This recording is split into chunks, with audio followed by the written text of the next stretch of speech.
So welcome everyone to our Art4Advocacy workshop. That's part of our Art for Action Week, hosted by the National Coalition Against Prescription Drug Abuse, along with the California Contra Costa County Meds Coalition.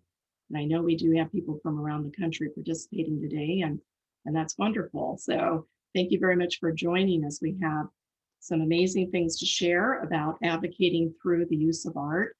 And our featured artists are going to be Suzanne Verstenberg, Elizabeth Edwards, and Catherine Martin today. My name is April Romero, and I am the founder and the executive director of the National Coalition Against Prescription Drug Abuse. So I'm going to start by calling up Suzanne Verstenberg. So Suzanne, if you can come off mute, and there you are. Thank you so much for joining us today. And I know you hail from the East Coast, and you can really share more about that, where you hail from and all that. So I wanted to start by just saying that I met Suzanne, I think about 3 years ago now, back in Washington, D.C., as I was introduced to her by a mutual friend who does a lot of wonderful video work, educational videos. She let me know that I really needed to connect with Suzanne because I was putting together at that point, organizing and planning an event that was really similar actually to our Art for Action Week. It was a single day event where we were going to bring as many forms of art together as possible to share information, to educate and excite people about taking action around America's opioid epidemic and just generally our overdose epidemic, right? So what a wonderful connection that's been. I have so enjoyed going to her studio. We went into Washington, D.C. at one point together to look at the facility, and just really have had some wonderful conversations since. So Suzanne, tell us about yourself, your art, and how you advocate using it. Well, first of all, April, thank you so much for having me. This is such an important topic. As a visual artist who works in the social topic realm, I have addressed a number of issues. For example, Native American rights, homelessness and such. But it was about 4 years ago when I decided that I had to look into and investigate the topic of drug addiction. I was at the Bloedel Reserve on Bainbridge Island in Washington State. And as the resident artist, I had a month to wander around 150 acres of beautiful nature and consider what I would turn my attention to next. I had spent a lot of time with the grounds crews there. And one day I met a man named Brandon. He was maybe 24, 25. And he told me that he had just gotten out of prison. And I was shocked. And I said, how could this happen? And he explained to me that when he was in the 8th grade, his single mom wanted a way to relate to him. And so she shared her oxy with him.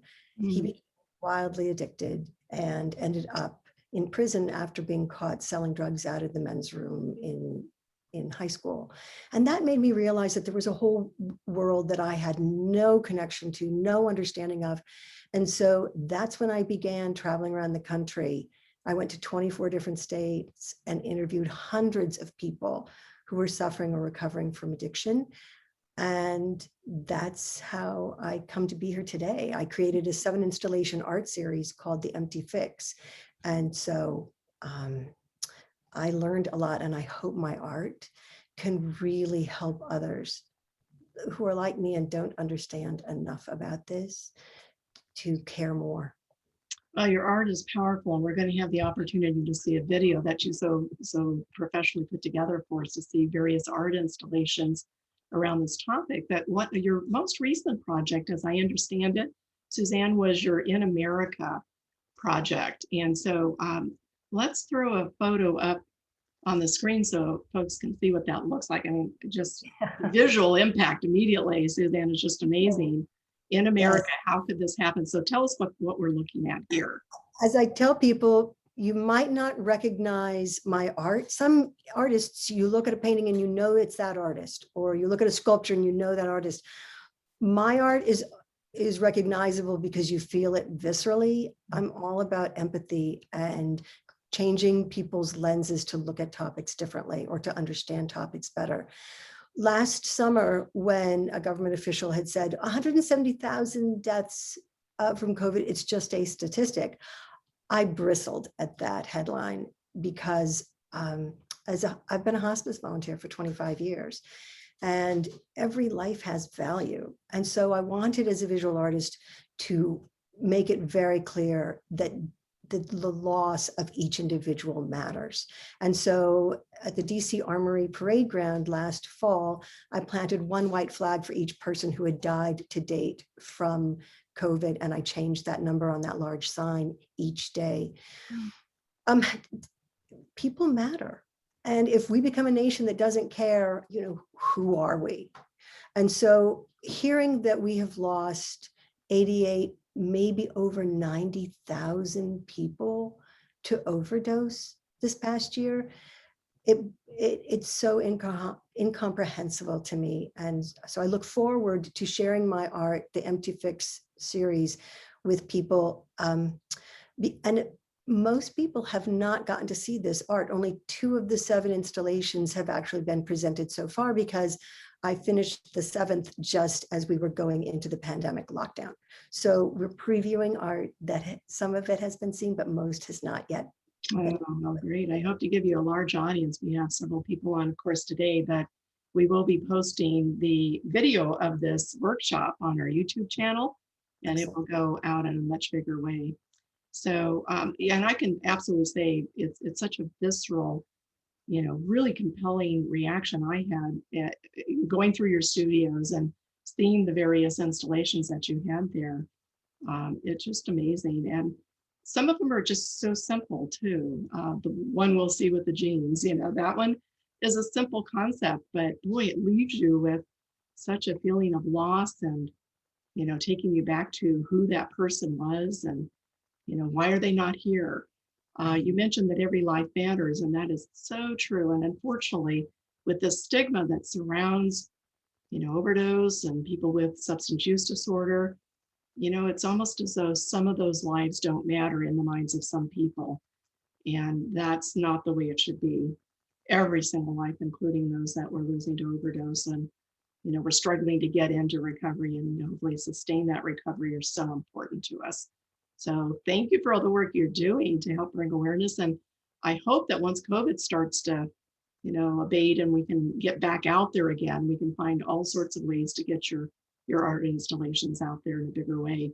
So let's go ahead and jump over to the video again that I mentioned earlier, and we can actually see what those installations look like. Not in person, but this is the next best thing right now.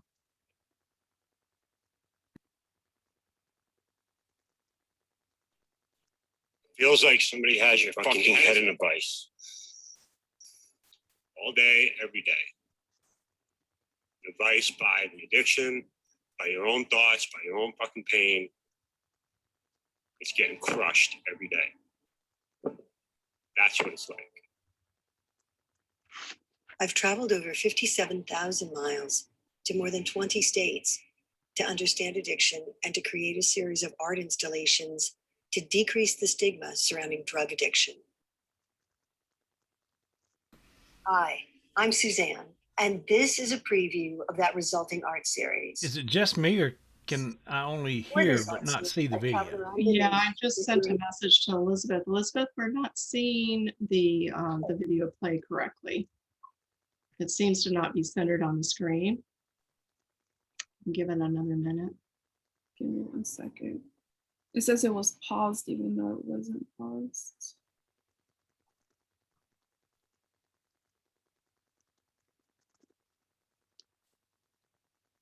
Oh, we don't miss it. There we go. We're in better shape now. Thank you. Oops. And then it pauses. And then it pops into this weird mode. Yeah, it might be because the file's too large. Let me just play it this way. Feels like somebody has your fucking head in a vice. All day, every day. The vice by the addiction, by your own thoughts, by your own fucking pain. It's getting crushed every day.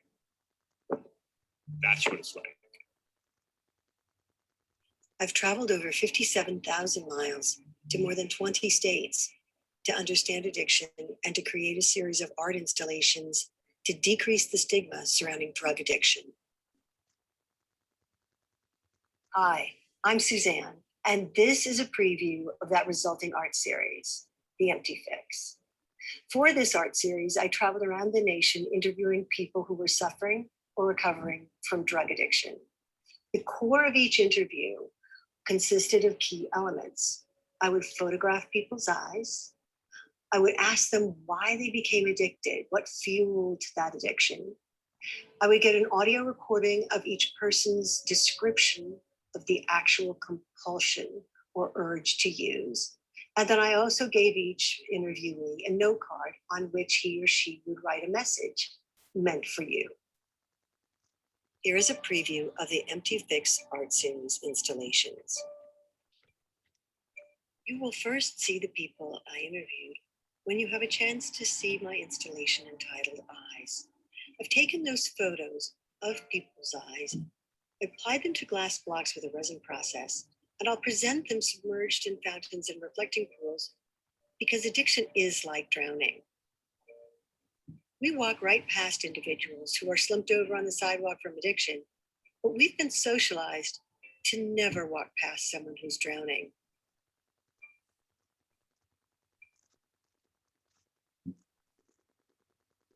One of my first interviews was with a young woman at a tribal health center. She said, Suzanne, yes, it was my fault because I chose to try these drugs. But pretty quickly, the tables turned and the drugs began using me. That made perfect sense to me. So I began recording people describing the actual urge to use. I wanted people to understand that this is not a choice. Tries to get you to go back to it over and over again. It's like insanity, you know? Kind of crazy. It was crazy. I couldn't go without it. There's no logical reason to why I did it. It's even worse being a logical person because you know it's completely illogical. Any sense at all. Every nerve fiber was motivated. Inside every fiber of my being It could rain over wants the drug. all my thoughts. Beaming into my head, telling me that Oh, why not just it's going to be okay. You can do it one time. once? You're going to be able to handle it. You can. It'll just be Just once. go get it. Don't worry. And it never turns out that way. It never turns out that way.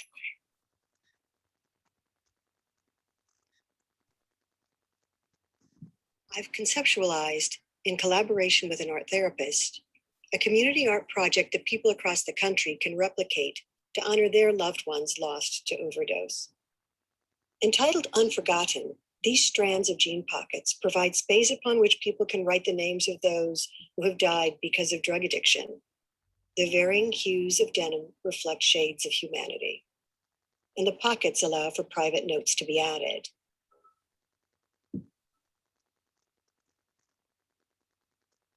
While interviewing people, I realized that they have a lot to share. So I gave each interviewee a note card upon which to write a message.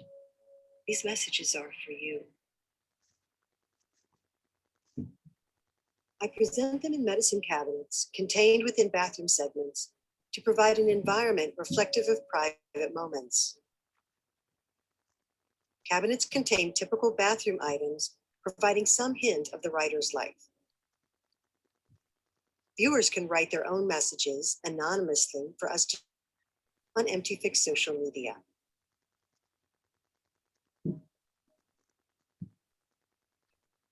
A young man in a Salt Lake City homeless shelter taught me to ask not how someone became addicted, that doesn't matter, but to ask why. And the answers were so consistent. People are made vulnerable to addiction by psychological injury, sexual abuse, trauma, neglect, bullying, social isolation.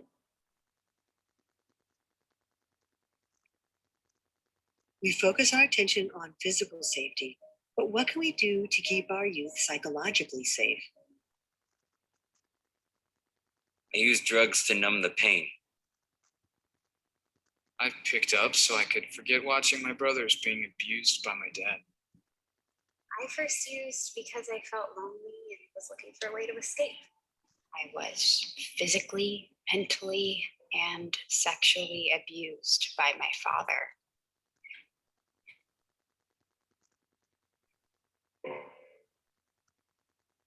At treatment centers, I was often warned not to refer to addiction sufferers as addicts. They are persons suffering from substance use disorder, I was cautioned. But they go to NA meetings and introduce themselves by saying, "Hi, my name is John, and I'm an addict." It makes no sense. By avoiding use of the word, aren't we further stigmatizing it? Instead, let's democratize the word addict.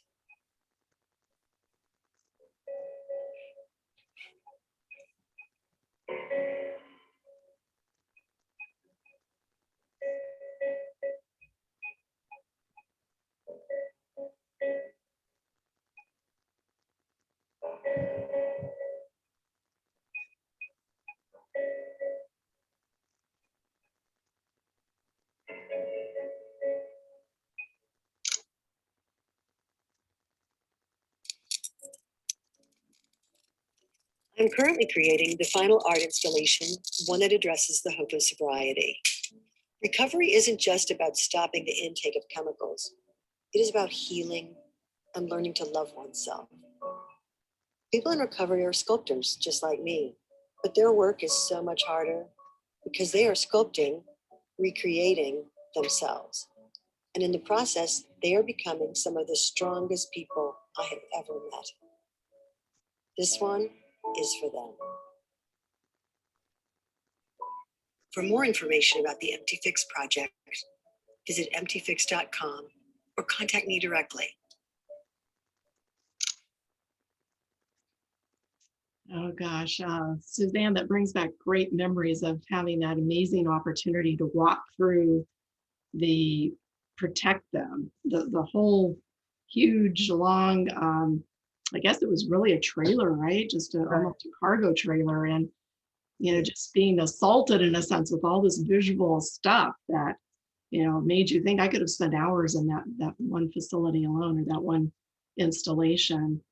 I will share a quick artist story with you. As an artist, one never knows how one's art is going to be received. And when I finally got the audio working in there, and you can't tell from that quick video clip, but I've hidden 7 speakers in there so that as you walk through, voices are talking to you. That wasn't a separate audio file. And when I first experienced it myself, I actually had tears in my eyes because it worked physically and it worked psychologically. It separated those two just as I was intending the art to show the separation of the way we keep kids safe. So, you know, your art is amazing, and I think it's going to have greater, bigger impact once you get it out there and people are able to see it. I'm anxious to see what your next art project's about. So a little bit of a teeny preview on that one. So thank you so much. Is there anything else you want to do to just summarize or finalize your segment here? Well, I would just say that I think all of us artists have a special responsibility now more than ever to use our craft to speak to these social issues, because words are going unheard, and might be because of politics or because we're getting into our own echo chambers, but I think art can really help and we need it. So I would just thank everybody who supports the visual arts and the performing arts. Thank you for being here. And I'm just going to continue to follow everything you do, and I'm sure I'll be amazed by every bit of it. So as I have been so far. Thank you, Suzanne. So next I want to switch gears, and we're going to focus on music as a way to do some advocacy work. We have Elizabeth Edwards with us. So Elizabeth, we go way back also, even further than Suzanne and I do. I think at least, 5 to 7 years. I don't know, I've lost track. Really all around the Fed Up Coalition, the work we did back in Washington, D.C. while I put these rallies together and whatever else. So yeah, it was remarkable that I went all the way to Washington, D.C. to meet April, who lives about 30 minutes from me. I know, and I'm so delighted. I learned you're a neighbor, right? Yeah, it was really interesting. But yeah, thank you for doing this and for all the work that you do, April. You're an inspiration, and I'm so honored to be included into today's conversation. Music and advocacy for me really go together. I started writing songs when I was about 12 years old. I come from a really big family. I also had a lot of addiction run in my family. And so by the time I was 17, I was writing songs by 12, playing music, doing a lot of things. And by 17, I was, addicted myself, and the music went away. So when I got sober, clean and sober at age 25, I was able to pick that guitar back up and start writing songs. And it changed everything, because it was my way of healing, was through music myself. And good writers write what they know. And for me, my life had become about recovery, thank God. And so today I'm a person in long-term recovery. I've got 34 years, and I've been blessed with all kinds of amazing things that have happened to me musically. But throughout that whole musical journey and recovery journey, my music and my recovery came more and more together through different songs I'd written, which is what brought me to the Fed Up rally at the Washington Monument when I met you the first time. And what had happened is I'd written a song called Where Did Beautiful Go?, which was about a personal song about one of my family members who had suffered from an opioid addiction and thankfully got into recovery. But the toll that took on our family was tremendous. And I'd written this song, Where Did Beautiful Go? And some people had heard it and said, would you come to this rally and sing that song? And I said, absolutely.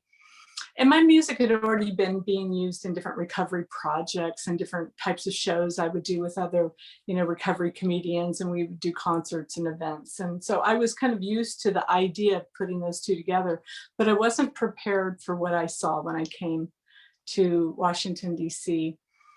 When I was standing on that stage and I looked out over an audience of people with their children and loved ones' faces plastered to their t-shirts with the birth and death date. And those dates were the dates of my children. Their birth dates were the same age of my children. And it blew me away. And one of the things that I recognized when I performed that day was I'd found a new home for a place I really needed to serve. And what came up for me was that what I sensed was something that I had been in touch with my whole life as an artist and a person who was very vocal about my recovery.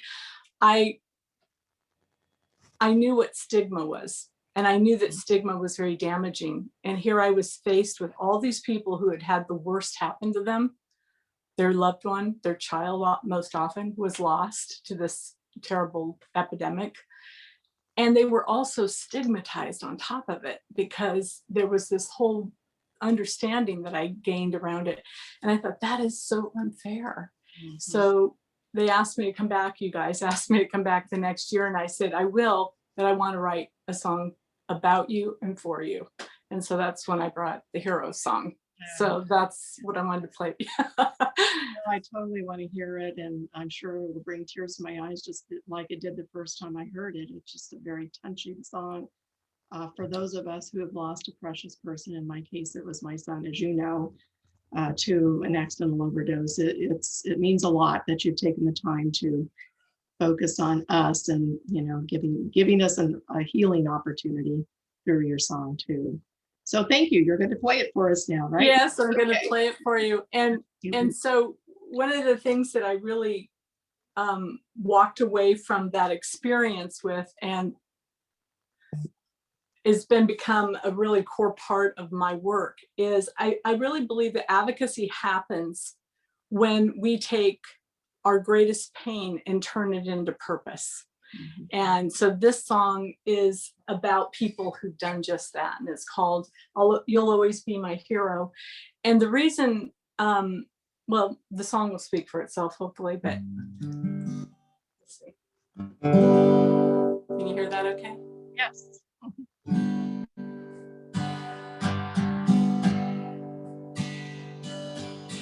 I kiss the freckles on your face. I tuck your photo back in place. I take you everywhere I go. I tell everyone I know that you'll always be my hero. You're worth every tear I've cried.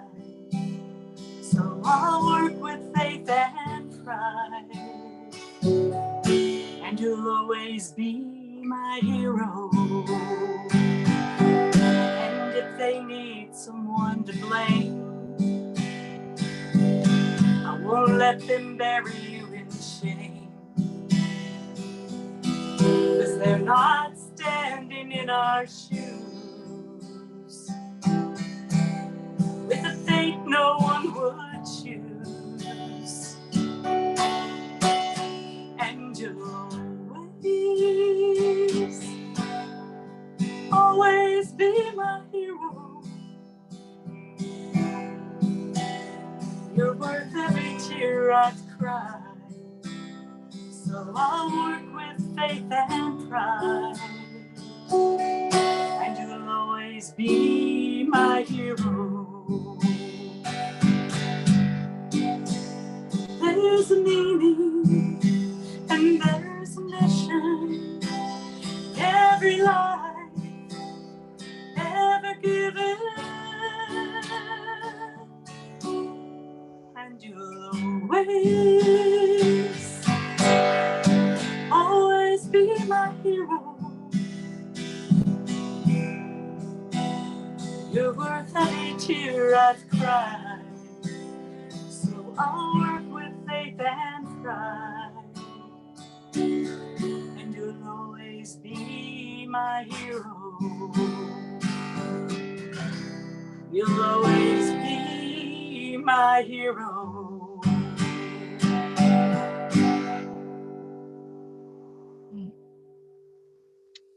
Thank you. Takes me right back to DC, seeing you on that stage with all these, hundreds and hundreds of people surrounding you and taking that song in. Thank you for writing it. Thank you for playing it today. And thank you for continuing to advocate. I know you're really well known in the recovery world. You've done a lot of work in helping to support nonprofits and recovery places, and just wonderful work. Your advocacy really stands out. Thank you. Oh, thank you. I'll tell you, I really wrote that song. Thank you so much for that.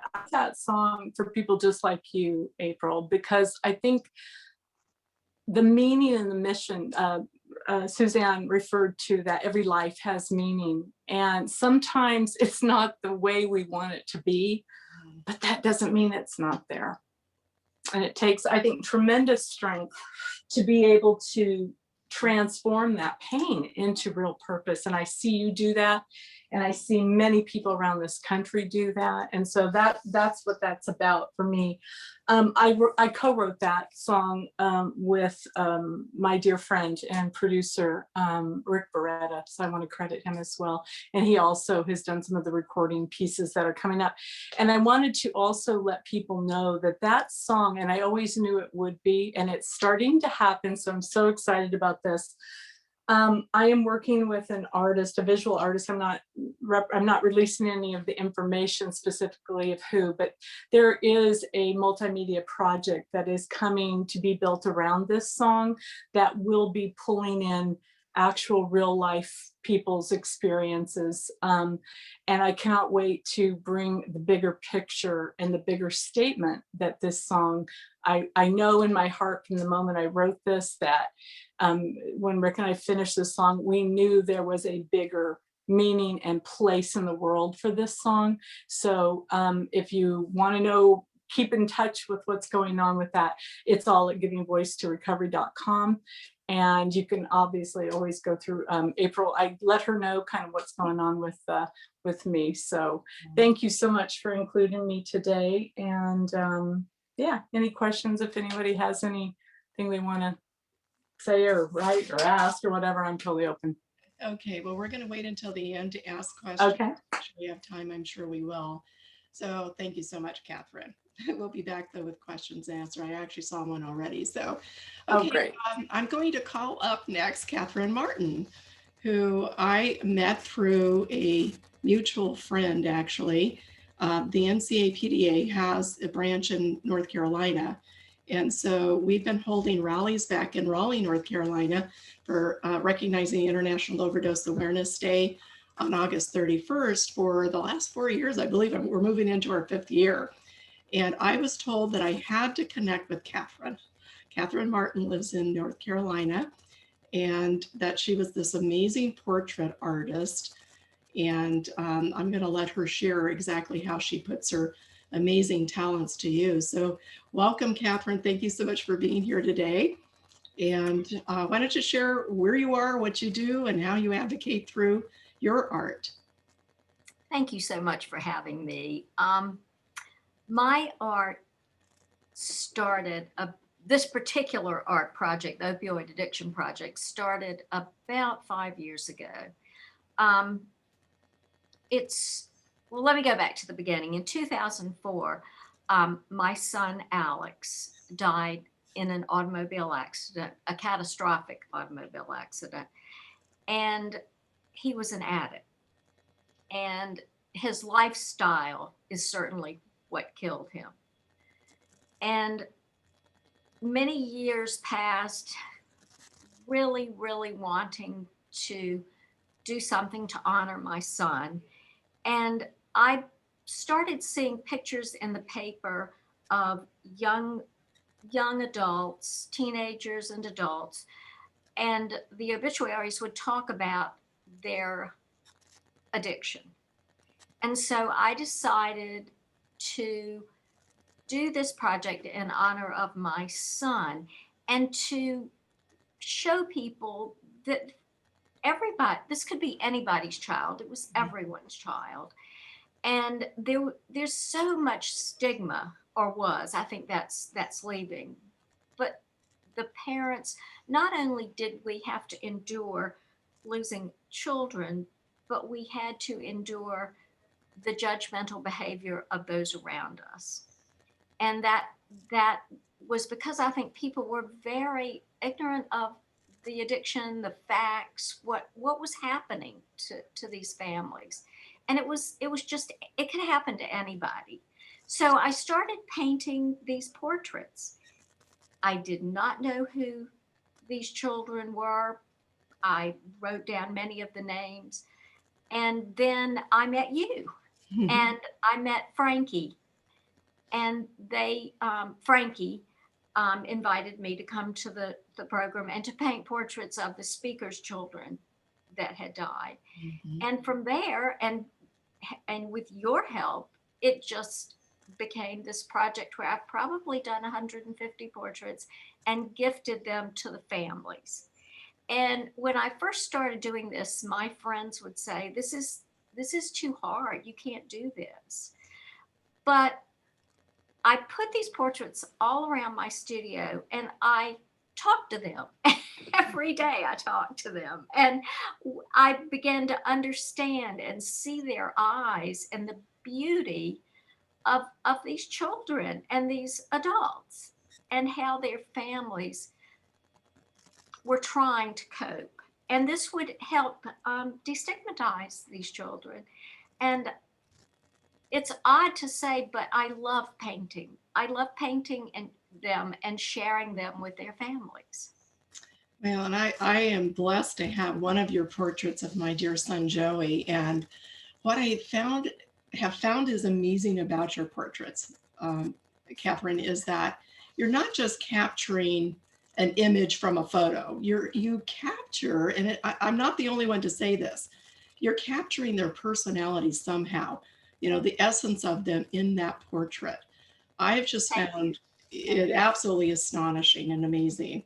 I know other parents now, of course, around the country have lost their children too. And I have gotten to know their children through the parents, and they tell me the same thing. It's like, this is him or her.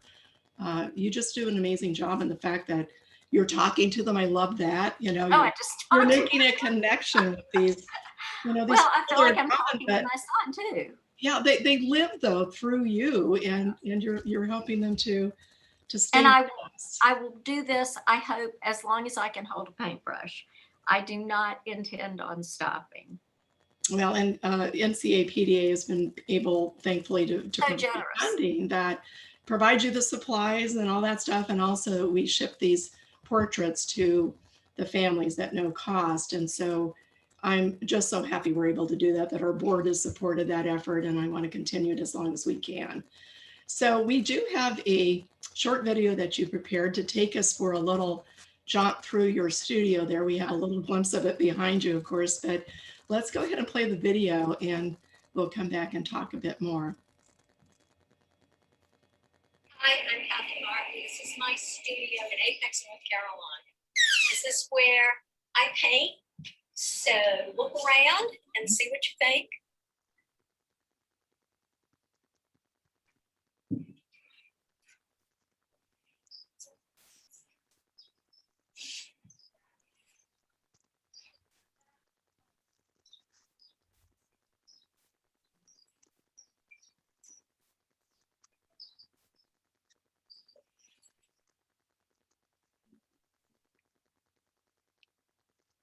Over here are other paintings that I've painted.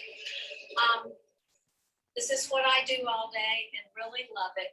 And about 3 or 4 years ago, I started painting people of the opioid crisis. Here is an entire, this entire wall were my beginning paintings that I did.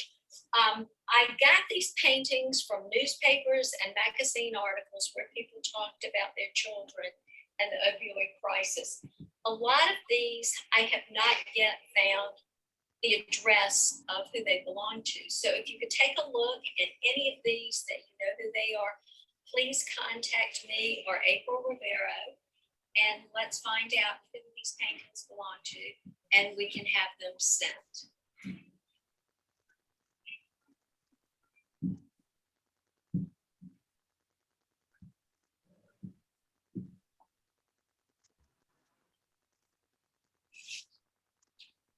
This is where I paint. Yeah, so Catherine, I know we've been looking forward to being able to publicly show the portraits, because we so much want to get them to the family of the person that's been lost. So I'm really hopeful that this will help with that. And I do hope people will recognize. Yeah. And let me send these to the families. Okay, and we want to invite others who may be watching. Oh, absolutely. Yeah, so the invite is out there to, we basically need a photograph sent over to NCAPDA. There is on our website a location where you can basically get the information you need to email a photo to me, and then I pass it on. I log it in. We try to track all of the work we're doing together, and then that gets sent over to Catherine so she can get her magic paintbrush out and do her thing. So, well, thank you so much for having me, and thank you for letting me tell my story and also to share my paintings. Well, you do a great job, and I know you're going to continue doing your work, which I love. So why don't all of our artists come back on, and let's see what kind of questions we have. I see there are some things in the chat here. So I see comments like amazing. Let's see if we have any specific questions. So this one would be for you, Suzanne. It says, Ms. Verstenberg, say more about democratizing the term addict, and specifically how that is expected to lessen stigma or bias. Thanks for that question. And it might sound like a strange thing, democratizing a word, but when a word carries stigma, you're giving it power, and but it's a negative power. And so instead of avoiding the word, my intent is to say, let's create empathy with that word, and let's have a better understanding. Well, it's a different kind of addiction when there's a chemical included. It's still a negative behavior that we do very commonly, and that has negative ramifications in our lives. And I think that if we all sense that we have certain things in our lives to which we act in an addictive manner or respond in an addictive manner, it opens us up to be more empathetic to those who have very serious chemical addictions. So I hope that that answers the question. I really believe that words shouldn't have the power that we give them sometimes. Well, the other thing, so I had the opportunity in your studio to actually see your addiction art installation. That was extremely powerful. And what the impact for me was that the words substance use disorder do not apply to things like, being addicted to playing, your video games or eating or all those other things. So the word still has a place, in our world. And yeah, we do want to destigmatize. And so I personally try to use substance use disorder when I can and where it makes sense. But I think the word addict still does have a place, and ideally it'd all be gone, but it's not ever going to happen. We'll never get rid of it completely. Right. So, thank you. And one of the things I couldn't show the entire video, but the first 2 vignettes, if you will, just set the viewer up to understanding that we start our response to stimuli with judgment. We've been taught to judge things. The first is a spoon that looks brown. It looks like someone was using it to cook heroin. And then you see it being picked up and dipped into a chocolate ice cream. The next is a man who has white powder that he's wiping from under his nose. And then the other screens activate and you see that he was eating a powdered donut. Those 2 vignettes set people up to go, oh, wow, I misjudged that. Yeah. And I really want that message too to come through, that we've allowed media and our pastimes, like when you turn on TV, you see shows that teach us to judge. And part of decreasing the stigma is to realize that the judgment starts with us. Mm-hmm. Yeah, very true. Thank you so much. Elizabeth, there is a question I think I know the answer to, but I'll ask it anyway. And that is, amazing song. Would you mind sharing the song? So I know with your upcoming project that's probably a little problematic, but could you respond to that one? Oh, I'm sorry, I didn't hear the question exactly. Yeah, the question is, would you mind sharing the song? And so I don't think it's been recorded and released per se, has it? The only recorded version of it is the version that has been used for memorials. And yeah, I do grant license on that. So you just need to contact me through my website if you want to use it, the existing recorded version, for like if you have a memorial event. If it's for some other project, I'd need to know way more about it. But the actual project that I'm using it for, once that's published, I think there will be a lot more opportunity for that song. But yeah, if you have a specific idea in mind, just contact me and we can take it from there. Okay, that's from me, huh? All right, so then I have a new message down here. This is from George again. He says, talk about the subjective effects, nonverbal, and the variety of your experience during and after each performance or viewing of your art. And so this is meant to go to everybody. So would someone like to take that one on? I can read it again. It was a little bit wordy, but talk about the subjective effects or the nonverbal effects and the variety of your experience during and after each performance or viewing of your art. I'm not sure exactly how to answer that. I'll go ahead and go. I'm not, I wanted to kind of skip back just a little bit about stigma. One of the things about words, because for me as a songwriter, my canvas is the melody and my paint is the words. And I think what when we use certain words in certain ways over and over again and they lock in a meaning, I think the power of taking that word back and saying, okay, I have an addictive pattern. I can say it how I want to and need to use the word versus have the word use me. That's, I wanted to tag on to that little conversation earlier. So to me, as a wordsmith, that's, for me, powerful. Words are powerful, and we should think of them as powerful, and we should own the power that we give them on the receiving and the giving end of it. Does that make sense? Mm-hmm. For me, music goes straight here. So it skips a lot of the other spots. So when I'm not sure if I had a beautiful response to everybody else's work, and I think art inspires other art. I'm totally inspired by these ladies' work, and I get inspired by other artists all the time. And so I think I'm always in and out of those types of responses of all kinds of different experiences. But yeah, I think it all kind of filters through the artist's mind. So, well, and just taking My Hero song and just taking it back to DC when we had all these parents who had been so deeply affected by their loss, and the reaction we all had to that song, I can count myself among them. It was obvious, and nonverbal would certainly be the tears rolling down cheeks, and the input back to you, the reaction I'm sure that you received, not just by me but many others. So, and I think that's what music can actually go straight to the part of your experience that almost isn't, even though I'm giving you a picture, the actual energy of it is more right to the heart. And that's why I think really impactful songs, that's what they do. They connect at the heart level.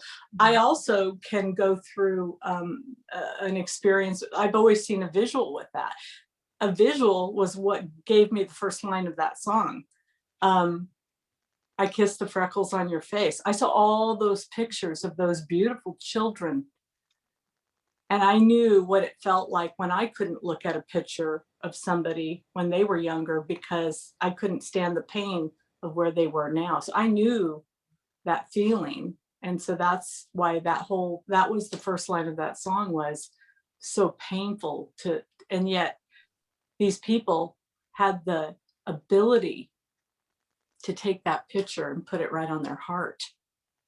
Yeah, and that was powerful. It was a powerful image for me as an artist. Mm-hmm. I just took what you gave me and put it back in an art form. Well, and every person that listens to that song is going to have their own unique and personal reaction to it. For me, it's my son Joey.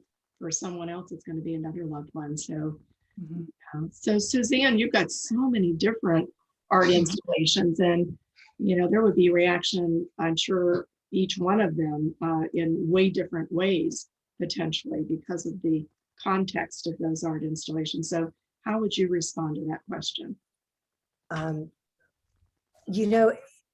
When people sit down and listen to the entire 13-minute loop of my composition of the voices, it's 64 different voices, explaining what it's like at that moment when a person chooses to use, or really is forced to use in a way, that is so powerful and so truly disturbing that as an artist, when people finish that, I just have to provide them quiet. I have to provide viewers space.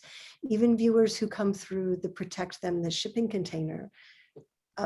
This is very provocative art, and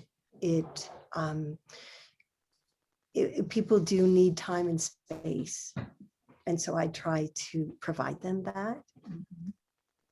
Well, and it does, all of your senses are lit up through your art. I found personally, it's the audio, it's the visual, it's even the textual. So, and I know you had mentioned it, I don't think it was really displayed in the video, but you also do amazing sculpture. So I remember seeing some of your pieces in your studio and just being blown away with what you've put together there too. Well, thank you. With the Empty Fix, what I did was I chose to do the 7 different installations by taking different bits from each of my interviewees. I wanted to separate their voice from their handwriting on the notes, from their eyes, and from their experiences as recounted in the shipping container to provide them anonymity. So that's one of the reasons why I used what I got from each interviewer in very different installations. But it also gave me the chance to compare the experiences in the imprisoned, in that audio composition. People use the same words so often to describe the urge to use it. There's a universality around this experience, and I was really struck by that. And so I used that commonality to create themes in that piece. But I just hope that my art gives people entree who into this topic, people who don't really get it, who think that it's a choice, and to think that it's just, if you have willpower, you can easily conquer this. It's just not true. No, it's really, really hard. It's really hard. I also saw your, I call them resin blocks, you know, the eye project.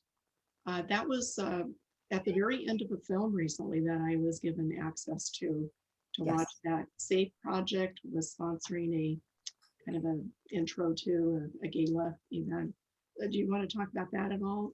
But you know, how you connected and got asked to provide those blocks for that film? Oh, they found out, the producers of that found out that I was going around the country interviewing people, and they wanted somehow to use my art to support that film. And so they used the glass blocks. Well, I couldn't believe it. I didn't expect to see your art there. And at the end of the film, there's Suzanne. It was amazing. Well, Yeah. one of the reasons why I created the eyes in water, it's explained what I'm doing with it in that video, but I wanted to have one of the 7 art installations in a place where people would just run into them casually. Some people may not choose to go into a museum or a gallery to see art that addresses the topic of drug addiction. And so I wanted at least one of the installations to be something that people would run across then go, oh, and that would draw them into the topic. One of the things I wanted to mention to Catherine in creating these beautiful, beautiful portraits, I would love to see these portraits of yours en masse. I really think that they should be exhibited all together, because people tend to really pay attention and be overwhelmed by that. And those portraits are so beautiful. I noted that in many of them, it's the way the family remembers that person. They're smiling, or it's a casual, beautiful moment. And often they're looking at the viewer, and it would just be incredible to see all of those together. Thanks. One of our problems is they get shipped out to the families. But why don't you talk about the art exhibit that you were invited to participate in down in Wilmington that we got to go to together? That was wonderful. That was amazing. A show on death and dying. Yeah. And the thing I wanted to say about the portraits isn't, it was not nonverbal, it was verbal. Everybody wanted to talk about the experience they had had with perhaps a child who had been addicted to opioids. Everybody just opens up. I'm very open about the death of my child. And I think when you do that, as you know, it just lets everything pour out of people. They are so glad to be in a non-judgmental space to talk about the good parts, the wonderful things about their children. Mm-hmm. And the show was, we were all lucky to have it in Wilmington. It was a beautiful show. And I have these up in my studio, and people are wandering in and out, not so much this past year, but now that it's open again. And it's amazing how open people are. They need a safe space. Mm-hmm. Well, and I found that since the beginning, as you have been, Catherine. My family, myself, we've been open about what happened to our son too. And what I found over the years, and it's been almost 11 years now, almost 12 since we lost him, but 11 that I've been doing this work, is that when we're willing to open up and share the most painful thing that's ever happened to us, you find other people willing to share too. And it's allowing them space to share their grief and their problems, and, you know, to admit that there's an issue even in their family where maybe they'd never even talked about it before. So and when everybody talks and right? opens up, there's no shame. That's right. There's That just no shouldn't shame. be. There shouldn't No, be. not at all. But you know how people tend to feel that, and Mhm. like it just dissipates when you start talking. Right.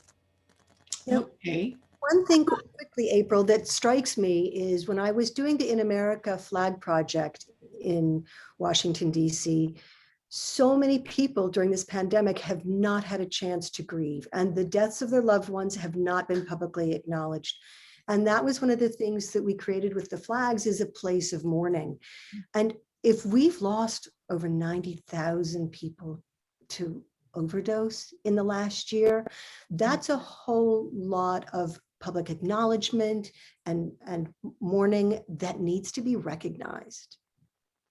I totally agree with that. Yeah, the pandemic kind of dwarfed the epidemic. And when the pandemic is handled, I'm afraid we're still going to be left with this epidemic. And that's one of my concerns. And I think as advocates, it's so important for us to not continue, we need to continue to speak out and draw attention. That's one of the things I think art does. It calls people's attention to things that as a society, I think we want to pay attention to. Mm-hmm. So I just really admire everybody on this call for doing that work, and would encourage anybody who has that kind of passion for creativity that they can put that out there. It's kind of an all hands on deck kind of a cause. That's at least how I feel about it. Whatever your talents are to make a difference, yeah. Right? So whether it's art, if it's just plain old getting out there and talking about this issue, whatever, everybody can make a difference. And so again, all of our workshops this week are meant to drive action in the end. And I hope that this is resonating with someone out there, and we will see more action and more soldiers standing beside us wherever they are to move things along. I wanted to read one more note. So Andrea indicated in her chat message, it's not a question, but I want to close with this. It says, I am so moved by your ability to take this difficult subject, and we know it is, right? And make it so beautiful, honoring, and something that penetrates in such a powerful way. I am so thankful to be here with you. Thank you, Andrea. That is an amazing statement. I really appreciate that. And I know all of us do, right? Yes. So I'm going to share my screen again, just a little moment. And I want to be able to point everybody to this last slide. And actually, I think I pulled up the wrong file. I'm sorry. One second. Here we go.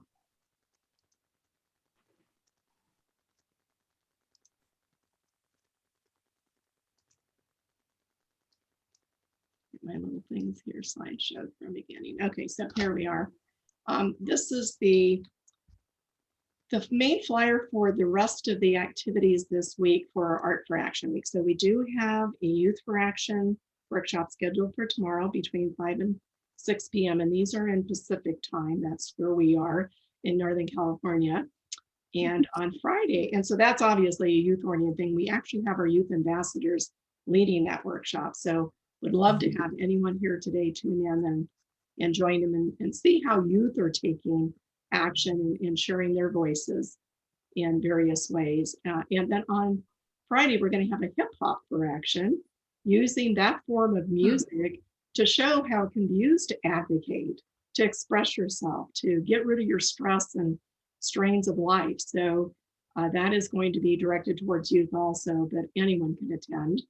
So I have to believe some of you may be interested in that one. And then on Saturday, there's going to be a very special thing I don't think anybody's ever done, and that's to use improvisation to share our messaging.